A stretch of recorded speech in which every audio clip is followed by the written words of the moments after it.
U svim dosadašnjim obraćanjima govorio sam vam o opštim stvarima, o planovima za daleku budućnost, međutim ja znam da vas najviše zanima kako da rešimo trenutne probleme Srbije. I onda sam malo tražio po društvenim mrežama da vidim šta je to što narod smatra najvećim problemima.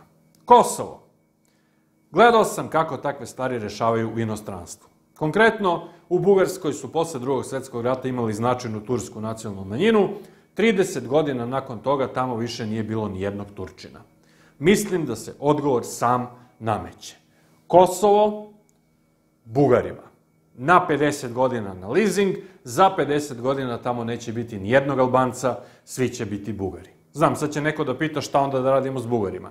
S njima bar znamo. Evo da vam kažem, stvar koja vam na prvi pogled možda neće biti povezana, ali jeste, u Indiji imaju veliki problem sa tigrovima. Kad ona sirotinja ide u džungle da bere trsku, tigrovi ih napadaju i jedu ih. I da bi oni to sprečili, nose maske sa ljudskim licem na potiljku. Tigar misli da ga odmah gledate i ne usuđuje se da napadne. Tako ćemo mi isto sa Bugarima, nosit ćemo te maske, jer znamo da Bugari napadaju samo s leđa. Inače, ovo što ide iza mene, to je naučna emisija o najsposobnijim vladarima na svetu, odakle ja crpim inspiraciju. Zdravstvo. Da vam kažem jednu stvar. Niko od vas nije toliko siromašan da ne može da se leči kod privatnika. Jer vaši organi na crnom tržištu koštaju 90.000 evra. Dobro, vi sad ne možete da dobijete tu cenu, ali mogu da vas povežem s nekim partnerima iz Rumunije, gde možete da dobijete 60 evra za bubreg. I ne, glasine da vam uzimaju organe za života prosto nisu tačne. Oni kad vas tamo otvore na stolu, prvo vam uzmu samo organe koji vam nisu neophodni.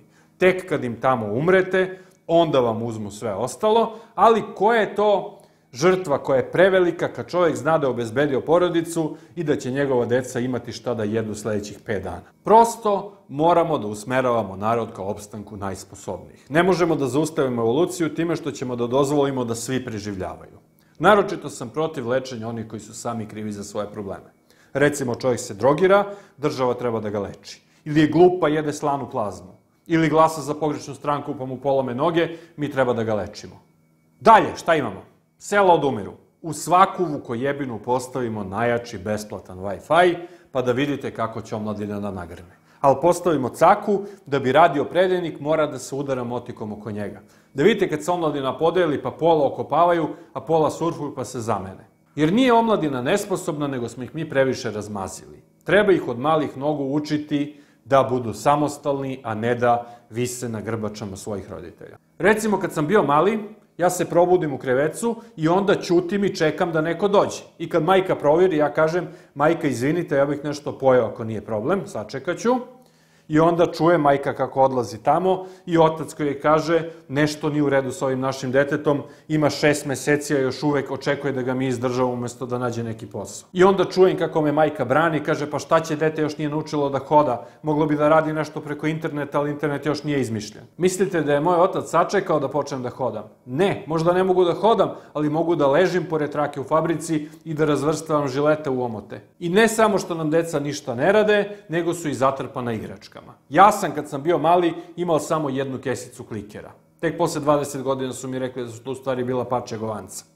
I u takvoj oskudici vi naučite da razvijate maštu. Meni je kutija od televizora, ona kartonska, bila najlepša igračka. Ja sam zamišljao da je to i zamak, i svemirski brod, nisam morao da zamišljam da je krevet, pošto sam stvarno spavao u njoj. I onda, kad sam naučio da čitam i pišem sa 2,5 godine, moji roditelji više nisu morali da brinu gde sam. Znaju da sam u nekoj sobi gde pravim spisak igračaka koje sam video kod druge dece. Takođe sam volao da pravim zamke za Deda Mraza, jer nas je Džukela uvek zaobilazila, ali su mi tu zabavu najstrože zabranili kada se u jednu od zamke uhvatio komšija Mile i kada mu je laserski top dezintegrisao ruku od ramena do lakta. Sad ovaj deo na dole mu je bio okej, ali se ničim nije držao za ostatak, pa su morali da ga bace. Ja se izvinjavam, malo su me ponela sećanja na detinjstvo, pa sam otišao u digresiju. U sledeći utorak ću završiti spisak konkretnih rešenja za probleme koje imamo, a vi do tada kliknite na ovo dugme, jer to će pomoći da Srbija dođe na mesto lidera u regionu sunčevog sistema.